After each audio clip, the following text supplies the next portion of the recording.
All right, so this is the part where we start building the new lead notifier.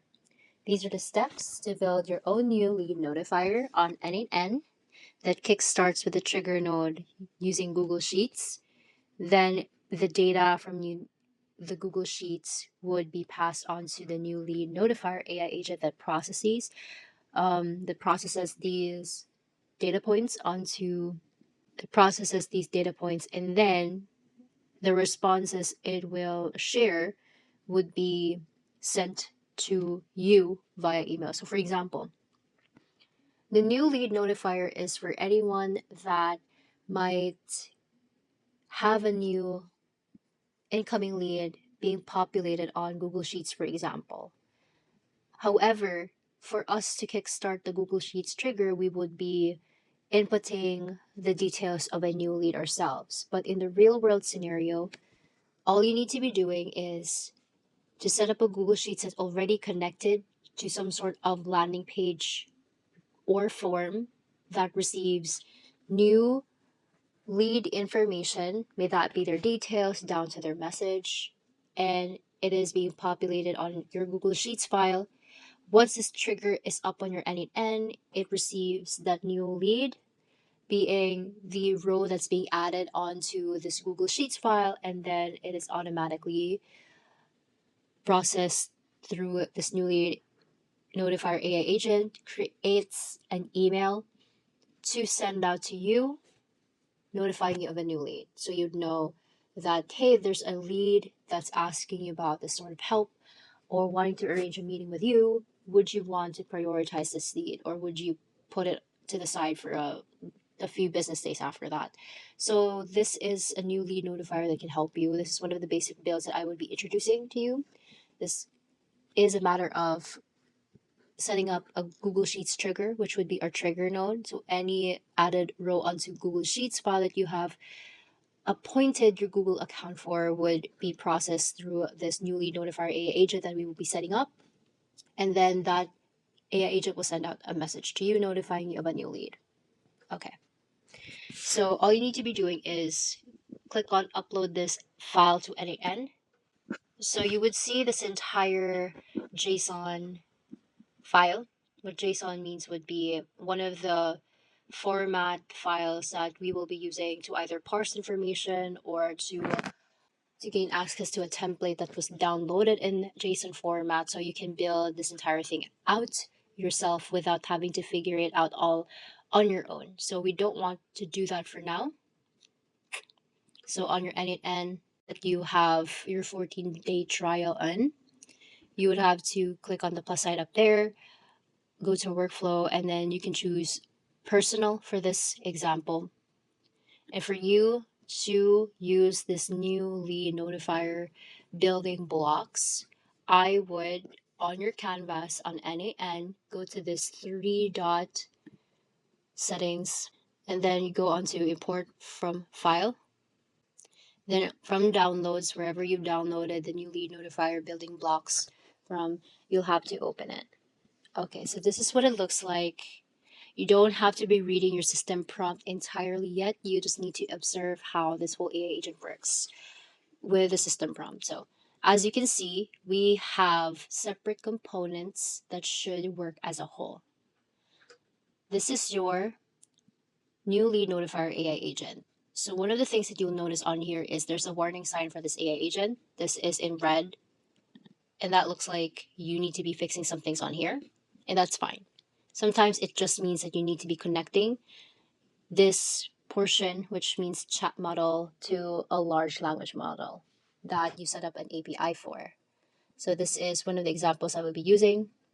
I've already set up the entire thing, but to walk you through, you will see the instructions on here on how to do it. So for us to listen or to perform each step, all you need to be doing is trigger a setup. So like I said, you only need to be logging in to your Google account that's been appointed for this entire workshop. So you'd be double clicking on Google Sheets trigger. It says you create or credential to connect with. You need to be clicking on this pencil icon on here. Then sign in with your Google account.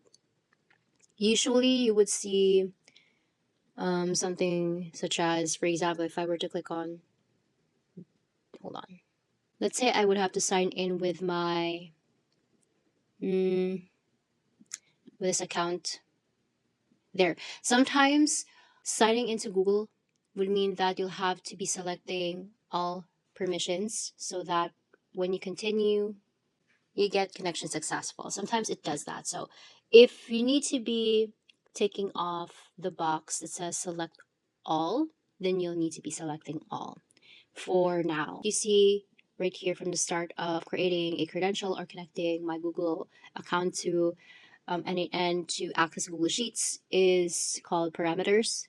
So after I've done and finished this part of the process, usually when you set up a trigger node, it already decides the mode of how many, let's say, minutes, days, weeks, the um, trigger, or basically the whole AI workflow would check if there's like a new data being populated onto your Google Sheets file. So I had chosen every minute for this example. Then under document, because I have to connect my basic CRM to this specific trigger node, then I would go onto had where I had put my basic CRM on, and then after my basic CRM being selected for document, then I would choose the specific sheet within the basic CRM. On here, we have new leads, new meeting, and then customer inquiries. I should be choosing new leads because new leads entail basically the data that the new lead notifier will have to process. So I would be choosing new leads. Okay. So, all right. Usually this would show you a drop down of options. New leads has already been selected, but if you have not had new leads selected, go ahead and pick new leads. And then when you try to check what that looks like, it will show you the basic CRM document with a new leads sheet open. So this is what your new leads sheet in basic CRM should look like. There would be Layla's name, layla@example.com, and then a message saying hi. Okay, so there's that. Cool. All right, you have your Google Sheets trigger node activated. Next up is setting up a agent node and then letting this whole warning disappear from there. So AI agent setup. Reading the steps, when double clicking the AI agent, head on to add option, choose system message, copy paste the system prompt down here. That's written in markdown format already for you, and then removing you are a helpful assistant. So first and foremost, usually when you're on system message down here, it would say you are a helpful assistant. Here's what it looks like. If I had deleted that and I didn't have any options to choose from, I would go to add option, system message. This is usually the default system prompt for your n8n. So instead of just using that, because this is pretty much of like a vague instruction of how it should be behaving, you would go onto the system prompt right here that I've already provided for you, copy and paste the entire thing. You can also read through this on your free time. So there's that. I would go down to selecting the entire thing. There's actually a long list of this. So I might have to paste this outside of the recording so that I get to select the entire thing. Once you've copy pasted the entire system prompt, this is what it should look like. AI agent prompt, new lead notification for Gmail. This prompt is designed for an AI agent to generate a draft Gmail message, notifies the sales system, or blah, blah, blah. Instead of copying this part, you would be and pasting it on system message. You would start with the AI agent role. So your role is to act as a lead notification specialist down to this part where the output stops. So what this entire prompt is in markdown format is giving it a role. Starts off with giving it a role, identifying the task and how it should be done, and then knowing how the data is formatted on here. So this is also what you would find on your structured output parser, subject and content, for example. So subject line is separate from the email body because sometimes the AI agent responds with a message that doesn't separate the two. I will run this example later. So you're on here, you have your system prompt. That's great. Cool. So example prompt, generate new lead notification email for Gmail using the following data. That's that. Okay. So you could delete this part, example prompt, and then keep the AI agent role down to signature. Okay. So the email closes off with a professional note, best regards or thanks. Then there's a signature indicated at the bottom. Okay, so there's that. Cool. You set up your AI agent, but the warning is still on here. That's because next step is where you would have to connect the AI agent to your large language model that you have accessed outside of n8n through an API key. Okay, so here's how it's done. Meanwhile, if you've made any changes that you're satisfied with, that you don't forget to save the entire, hold on, that you don't forget to save the entire workflow, because n8n does not autosave your work. It's great if it had the capability now that we could undo certain actions, but for some reason it wouldn't autosave any of our works for now. All right, so large language model API setup. For this, we have chosen Grok because this is an open source large language model, so you don't need to be spending money to get AI a brain and also to get it to work. But eventually, this is one of the things that you will need to be setting aside budget for, and that's what you're going to be pitching to a client. So for, let's say, the whole chunk of money that you'd have to offer as like a package to a client, that part of the budget would go to how much you'd have to spend on a large language model that is a paid LLM, a paid AI model for you to use so that your AI agent creates satisfactory responses and then performs in a way that is at par with your standards and your client's preferences.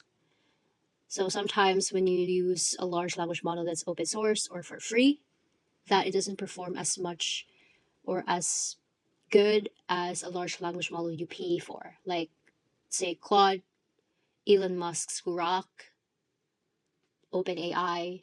So there's that. So you need to be setting a budget for buying credits to use paid large language models. Okay. So log into console.grok.com/home to set up the API key. On here, if you click on the pencil icon after you double click on Grok, you would have the API key on here that you need to connect. So hold on, click on the link provided. You should be on Grok. So do try to sign up for Grok.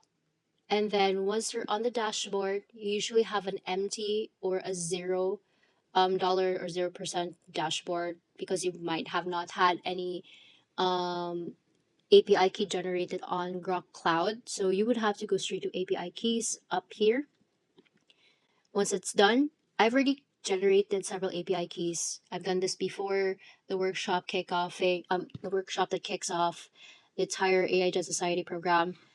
And during the workshop, so right now I would be creating an API key. I would name it n8n agents July recording. So I would know that I use this API key to use Grok for this video recording that I'm doing for attendees and future members of AI Gen Society. So I would click on submit. And then you're given a whole API key on here. So all you need to be doing is to copy and then hit done. Then don't forget to keep that whole API key on your clipboard so that when you come back to n8n and you hop onto Grok channel model node, that after creating an API key, you then paste the generated API key you copied. So you've double clicked onto the parameter side of this node, then you would click on this pencil icon and then paste your entire API key. But before you do so, if ever you see any dots on here or any data on here, that best practice is to delete, hit delete, and then click on paste. All right, then when saved, your connection should test successfully. Okay, so for example, if you want to see how that works, so I had just a bunch of like characters being typed on here, so of course it wouldn't work to connect Grok to n8n. So I would delete this and replace it with an API key that I had generated, after which, because it was a legit series of characters, then I had seen the connection test successfully notification up here. So there's that. After which, please select either Llama 37TB or Llama 38B.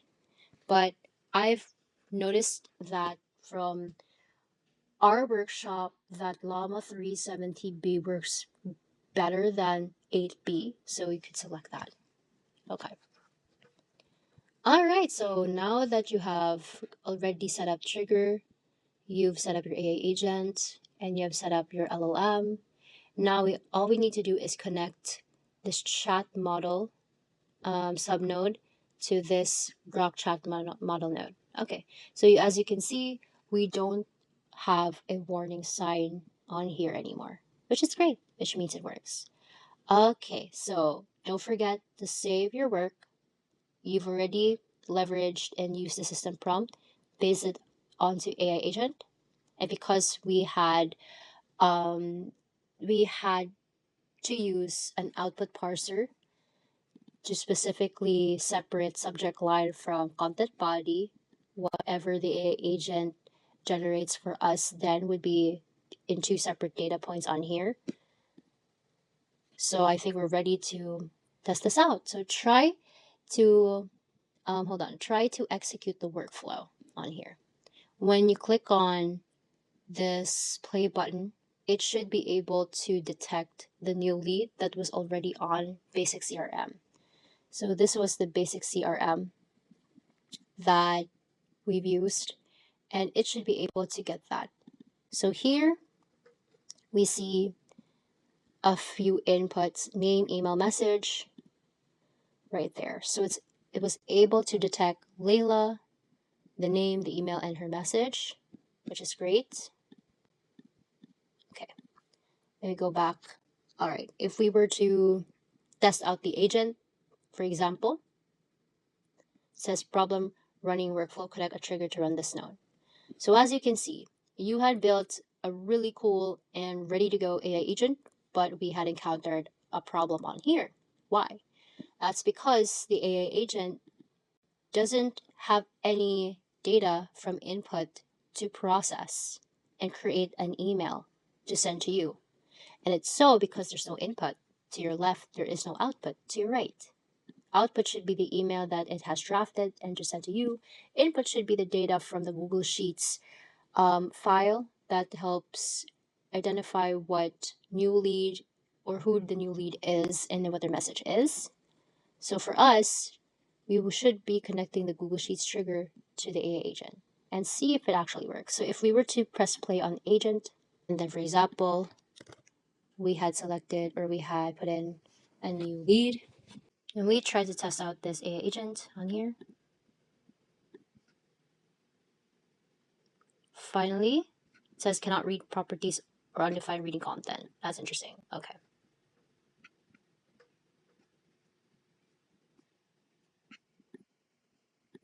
Sometimes we get into errors like this. And that's because if you look at prompt user message up here, so if you just head straight to system message and think that you can call it a day and see this AI agent working for you without errors, we're actually doomed to be wrong. What we need to be considering is that even when the input field already provides this type of data, the AI agent would use, it needs these data points transferred onto prompt where user message lies. I understand that prompt would mean the entire system prompt that it should rely on, but actually this would be the input coming from a different source that the AI agent will need to process to create an email out of. So as you can see, what's provided for you would be the following: lead name, lead email, and lead message. We should be dragging and dropping name on lead name here, email on lead email on here, and then message on lead message. So I would drag and drop, for example, message on here. That's that. Lead email right there. And then lead name right there. So this AI agent should already work. All right, so hit play. And we should expect a green signal. So it says here, with a lead name, email, message, the system prompt now processes this type of information to create its whole email. So as you can see, it has output two different types of data points, such as subject and content. Now, for example, if we were not to use the output parser, and that's put somewhere else on this platform on here. So when I hit execute on AI agent, we would only see one output response. It says here as a draft of Gmail message, which is its usual introduction response before it actually provides the whole content. We see subject and then an and then the email address on here plus the email body. So this whole thing is chunked into one response, which we don't like, because on Gmail node, you have to be able to put in certain data on here coming from the input field, right? If we were not to write out anything on here. So for us to separate subject, which is this one, and then the email body, so that we can drag and drop the way that we have done in the previous node, the subject onto this part, and then the whole message content of the email to this message field, that we should be able to separate subject from content, because what that looks like right there, it has an output, sure, but if we were to drag and drop this entire thing so it picks up on subject, then the result would be the entire email instead of just the subject. And if we were putting the output onto message right here, then the result would be the entire message with the subject in the email body, which you don't want your client or yourself to see. So we have to put back structured output parser up here, then execute AI agent again, so that you get to see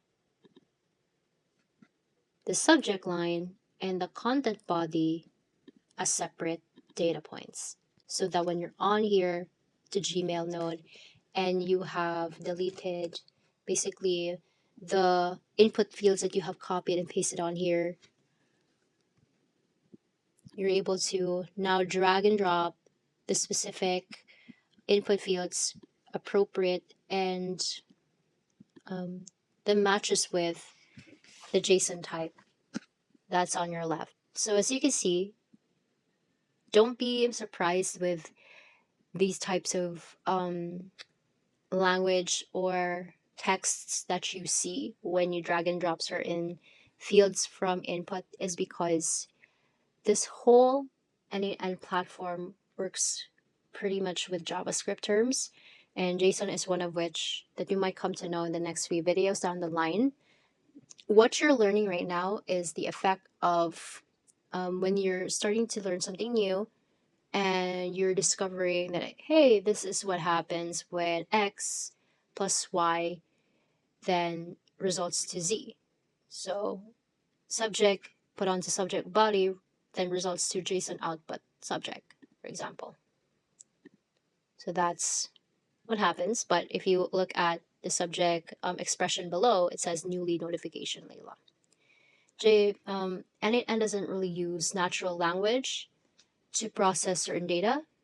Instead, it then formats it in JSON format, and then when it is being formatted in JSON, then it spouts out a whole expression in natural language. So same goes for the message content on here that's in JSON format, that when you check it out as you click on expand button, that you see hi team, then break lines to break hi team from the first sentence.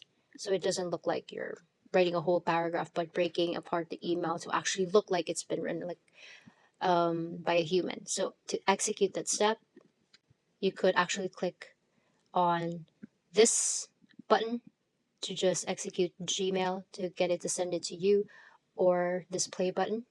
Don't forget to use your appointed email address. This is what my appointed email address is. So I get to press play on here.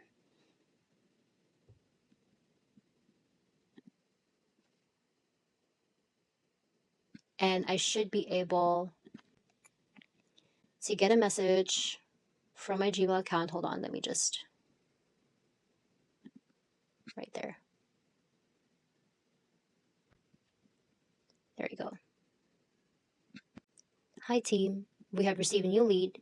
Their message is, please follow up, suggest the next steps, best regards to your lead management system. Best practice is to indicate your name here as the sender's name, and you will come to see it on here. So right below, you have options. I would not switch on append and attribution, because you will see that at the bottom of your email as a footer that this message has been sent by n8n or something like that. So you don't want to be putting up switching it on so you don't have to see it there. So sender's name, say Ange.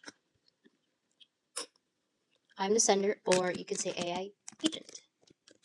Notifier. There you go. So when you execute the step again, we should see that the email has been sent. There you go. The AI agent notifier had said that there's a new lead, subscription plan assistance, says hi team, down to your lead management system. As you can see, it has an attribution of n8n that says the email was sent automatically with n8n. So as much as possible, you don't want to be switching this on. So when you switch it off again and execute the step, you would be all right.